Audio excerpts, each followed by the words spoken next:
Hello friends, welcome to Sheetal ನಾದ್ರೈಸ್ kitchen. ನಾನಿವತ್ತು ಪಾಲಕ್ ದೋಸೆ ಹೇಗೆ ಮಾಡೋದು ಅಂತ ತೋರಿಸ್ತಾ ಇದ್ದೀನಿ. ಇದು ದೋಸೆ ಬ್ಯಾಟರ್. ಇದು ಈಗ ಒಂದು ಪ್ಯಾನ್ ತೊಗೊಳ್ಳೋಣ. ತೊಗೊಂಬಿಟ್ಟು ಸ್ಟವ್ ಆನ್ ಮಾಡೋಣ. ಅದಕ್ಕೆ ಸ್ವಲ್ಪ ಎಣ್ಣೆ ಅದಕ್ಕೆ ಹಾಕ್ಕೊಳ್ಳೋಣ. ಪಾಲಕ್ ವಾಶ್ ಮಾಡಿಬಿಟ್ಟು ಸಣ್ಣದಾಗಿ ಹೆಚ್ಚಿಟ್ಟಿದ್ದೆ. ಒಂದು 4 ಕಟ್ಟಿದೆ. ಇದರಲ್ಲಿ ರುಚಿಗೆ ತಕ್ಕಷ್ಟು ಉಪ್ಪು, ಅರಿಶಿನ, ಖಾರದ ಪುಡಿ,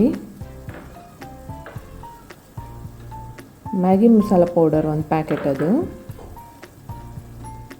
ಇದಿಷ್ಟನ್ನು ಚೆನ್ನಾಗಿ ಮಿಕ್ಸ್ ಮಾಡ್ಕೊಂಡ್ಬಿಟ್ಟು ಸ್ವಲ್ಪ ಪಾಲಕ್ ಸಾಫ್ಟ್ ಆಗೋ ತನಕ ಬೇಯಿಸ್ಕೋಬೇಕು. ನೋಡಿ, ಈ ರೀತಿ ಚೆನ್ನಾಗಿ ಸಾಫ್ಟ್ ಆಗಬೇಕು. ತುಂಬ ಟೇಸ್ಟಿಯಾಗಿರುತ್ತೆ ಇದು ಪಾಲಕ್ ದೋಸೆ. ಯಾವಾಗಲೂ ಮಸಾಲೆ ದೋಸೆ ತಿಂದು ತಿಂದು ಬೇಜಾರಾಗಿರುತ್ತಲ್ಲ, ಉಳಿದಿರೋ ಬ್ಯಾಟರ್ಗೆ ಈ ರೀತಿ ಪಾಲಕ್ ಹಾಕಿಬಿಟ್ಟು ಮಾಡ್ಕೋಬೋದು. ತುಂಬ ಚೆನ್ನಾಗಿರುತ್ತೆ. ಈಗ ನೋಡಿ, ಈ ಬ್ಯಾಟರ್ಗೆ ನಂದು ಪಾಲಕ್ ಇದು ತಣ್ಣಗಾದ್ಮೇಲೆ ನಾನೀಗ ಈ ದೋಸೆ ಬ್ಯಾಟರಿಗೆ ನಾನು ಮಿಕ್ಸ್ ಮಾಡ್ಕೊಳ್ತಾ ಇದ್ದೀನಿ.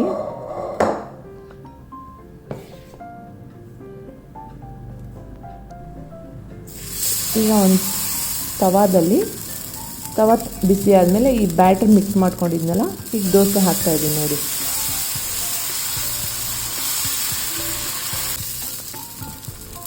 ತುಂಬ ಟೇಸ್ಟಿಯಾಗಿರುತ್ತೆ. ಈ ರೀತಿ ಒಮ್ಮೆ ಟ್ರೈ ಮಾಡಿ ನೋಡಿ.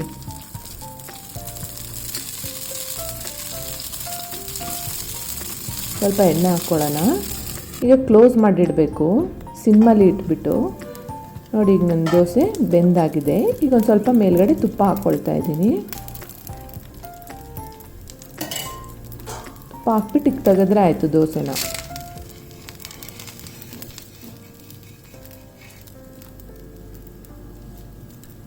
ನೋಡಿ, ತುಂಬ ಟೇಸ್ಟಿಯಾಗಿರುತ್ತೆ. ಈ ರೀತಿ ಮಾಡಿ ನೋಡಿ ಅನಿಸುತ್ತೆ ಪಾಲಕ್ ದೋಸೆ.